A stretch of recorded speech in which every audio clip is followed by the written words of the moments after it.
G'day guys, welcome back to Stat Chat Sports. You're here for the weekly AFL podcast.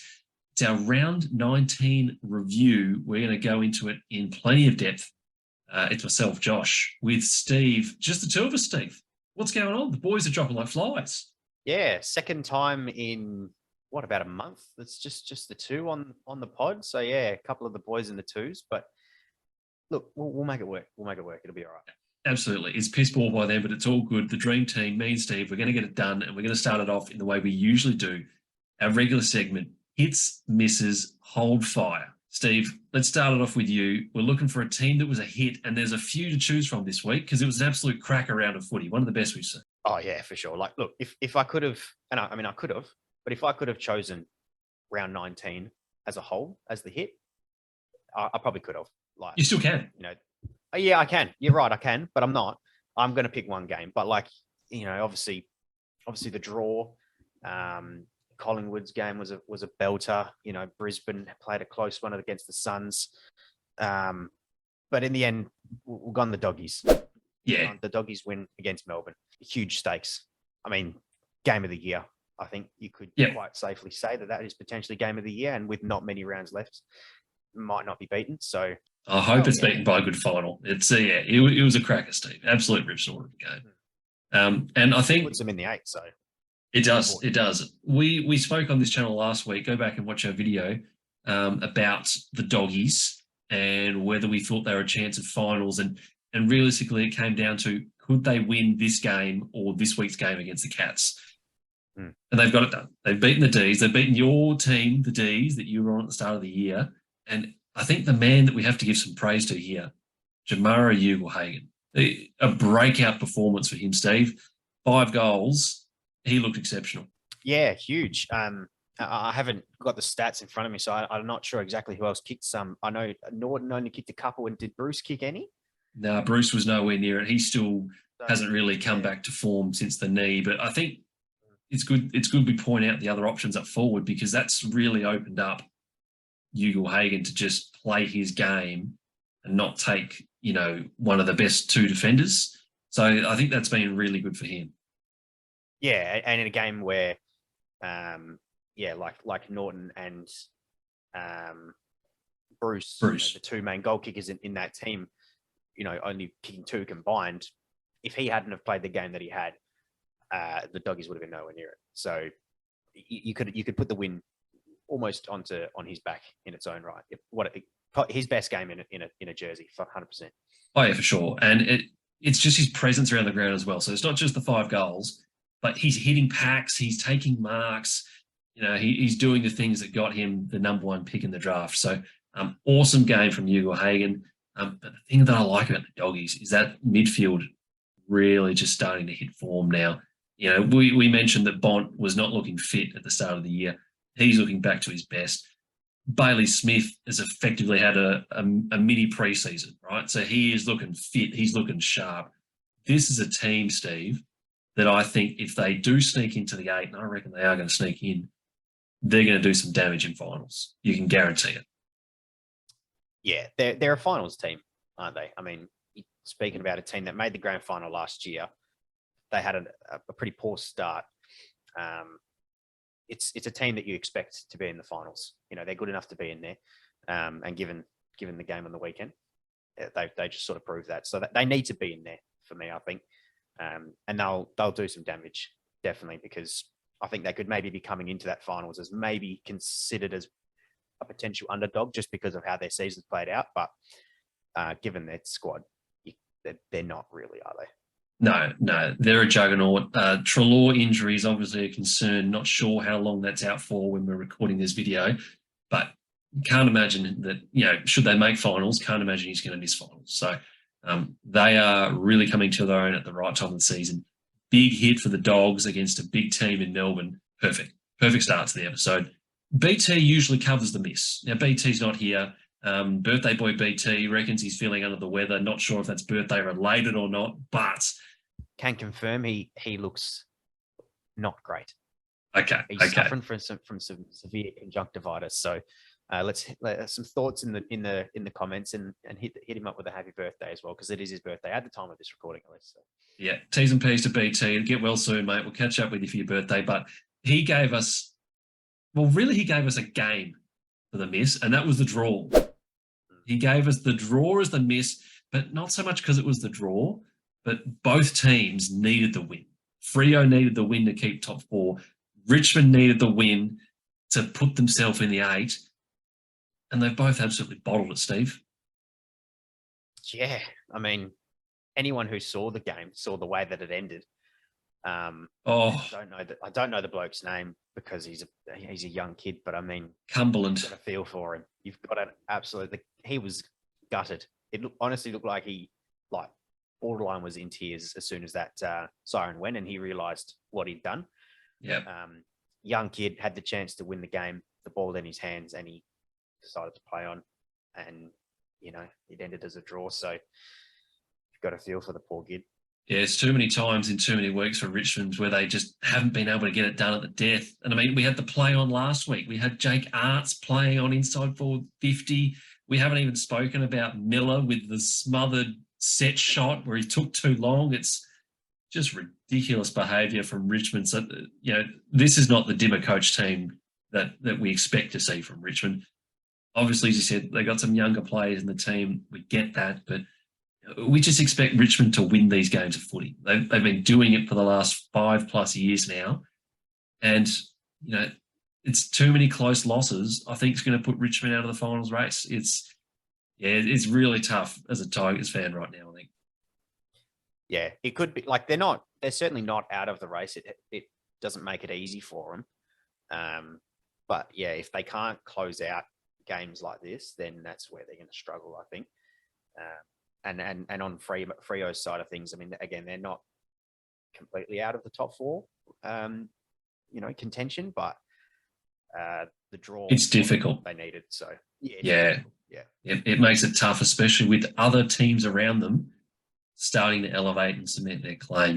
They've been jumped now, so Collingwood now sitting in the top 4, and Sydney right on their heels as well with a great draw to finish. So really an uphill battle now for Freo. But just touching on Freo, I think the thing that stood out the most in this game is they just lacked the presence in the forward line to kick a winning score. So of the teams in the top 8, Fremantle is dead last for scoring by quite a margin. So even though they are the number 1 defensive team in the competition, they aren't scoring. And that's going to be a problem in finals when you need your key forward to kick a big goal just to keep the momentum going. I don't think they have that. Obviously, Lob out for this game, Steve. So, we get that. But, even when he's in, he's not, someone's going to take over a game. And Taberner hasn't shown it consistently either. So they've got real problems in the forward line. Yeah, I mean, no one in the team kicking over a goal in this particular game. So, yeah, you need your key forward I mean, I don't rate Taberner myself personally anyway, but I mean, he is kind of their main target up front. So he needs to be hitting some chances. And I mean, he had a bit of a stinker, really, from what I saw. Yeah. At least anyway. So yeah, and I mean, it could be a little bit of inexperience maybe, but we're not in finals yet, so I wouldn't want to put that sort of on them as a reason as to why they're sort of struggling at this point. But if they do get into finals, given the young team that they've gotten inexperienced in a finals sort of situation, they're going to need to sort of try and push that behind them. Otherwise, they're not going to make it very far. Yeah, and I think the key for Fremantle is definitely top 4. They would have preferred top 2, but at this point, they just need to try and sneak into the top 4. So an interesting month running home for Fremantle. While we're talking about the draw, Steve, I want your thoughts. Are you a fan of the draw? Do you like the draw? Should we do extra time? Should it be golden point? What are your thoughts? So as a soccer fan, as a soccer player my whole life, you get draws in football all the time, or soccer. I think in a regular season game like this was, I think a draw is okay. I mean, think about how many times you see a draw It's for footy, it's not very often. Yeah. not often at all for footy. So, it adds a little bit of excitement, I suppose. Plus it's still a point, yeah. A draw Yeah, is so a point in AFL.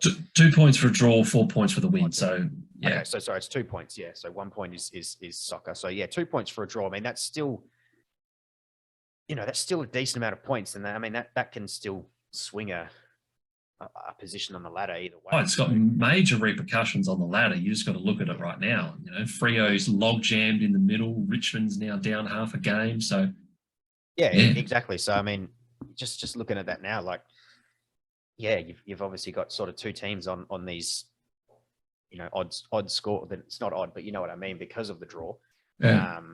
So yeah, I mean, I'm for the draws. Obviously, there's no draws in finals there, because obviously there needs to be a winner, and that makes sense. Extra time in there, but regular season, a draw keeps things exciting. Yeah, I like it too. I agree with you. I think you mentioned soccer, but that's a really low scoring game. For a game that's so high scoring, it's probably quite unique in that AFL still has the draw. And I think we've changed too much of the game, in the last 5-10 years to keep changing more things just for the sake of it. Like I thought it was great. The tension right at the end, you've got that added element of, geez, we don't just want to win, but maybe we'll settle for a draw. But do we want to draw? Do we want to try and win? So just gives it that extra element of excitement, I think. So I'm with you. I think no issue with the draw in the middle of the season. Shakes up the ladder a bit. So yeah, no issues with it at all. But if you're watching this video and you've got some thoughts on the draw, if you're staunchly against it, let us know. Really, really keen for some opinions on this in the comments, because I reckon it's pretty divisive, Yeah, it could be. Yeah, definitely. Alrighty, so that's the hit. That's the miss. We've got to finish on the whole fire. Tazza not in tonight, again, in the twos. Just we're doing it solo here. Me and Steve running the show. So, Steve, over to you. The hold fire this week from Tazza, who did he go after? So he's picked Collingwood for the hold fire. Obviously, that's 9 in a row, I believe, for them. Yeah. Puts them in the top 4. But I suppose now this is the reason why Taz has gone for them as the hold fire. And I'll get to my thoughts in a second, but I disagree with it. And it's just because they've been scraping through these last few weeks. I mean, just looking at some of their recent results, it's been like 5 points, 6 points, just there or thereabouts. They're just scraping through, and all of them to non-finals teams as well. Yeah, that's exactly right. So that's why he's there. That's why they're there. Sorry, in the hold fires, because yes, 9 in a row is impressive. They're in that top 4, but it's just not convincing enough for Tazza. So you're not happy with this, because I agree 100% with Tazza. We all on this channel thought that Collingwood was going to lose that game as a bit of a smoky, just as a bit of a down game because of that form, and it took a kick after the siren to beat Essendon. So they are on a knife's edge at the moment. Yes, they're top 4, but the form line doesn't look great. But you disagree, Steve? Yeah, I do, and the reason for that is because you've got a win is a win in my eyes. Doesn't matter how you do it, and as much as they just scraped these wins, they're getting it done. They're obviously finding it tough, but their mental resolve to stick in towards the end of the games and just scrape themselves over the line. They quite easily could have collapsed under the pressure of those last 5 or however many games and lost all those games. But they stuck through it. I mean, with 30 seconds left against the Dons, they go from one end to the other in 30 seconds. They kick a goal to win the game. Off the back of some terrible defending from Essendon, by the way. But yes, it was a very clutch win. That's the clutch factor that, maybe some of these other teams maybe don't have. We've seen teams in the top 4 lose against some of the teams that Collingwood have just scraped against. So a win's a win in my books. Doesn't matter how it happens. The fact that they're able to clutch up in these, last 5 minutes situations in a close game, for me, as much as it pains for me to say, because I actually don't like Collingwood, they deserve to be there.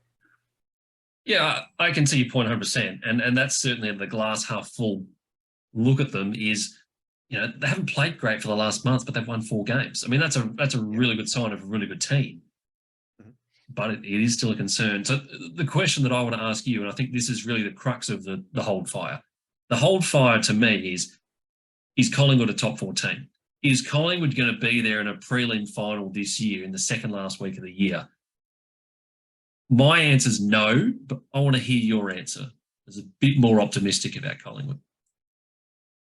I'm going to say yes. Right. And without saying too much, I'll have to get to it a little bit later. But I think they do, just based off of what I've said. They've still got, quite a similar team that they had to a few years ago, when they were consistently in the final and probably a consistent top 6 team anyway. I mean, we had them far below the 8. In our preseason predictions. We trashed them. We were completely wrong about the Pies. And I mean, that might have been based off of the fact of a brand new coach, implementing a new system, because really the players haven't changed a great deal. So, if anything, they've lost players. Stevenson out, a bit of an exodus of talent. So, it's really impressive. Yeah. So I'm going to say they are in a prelim come September.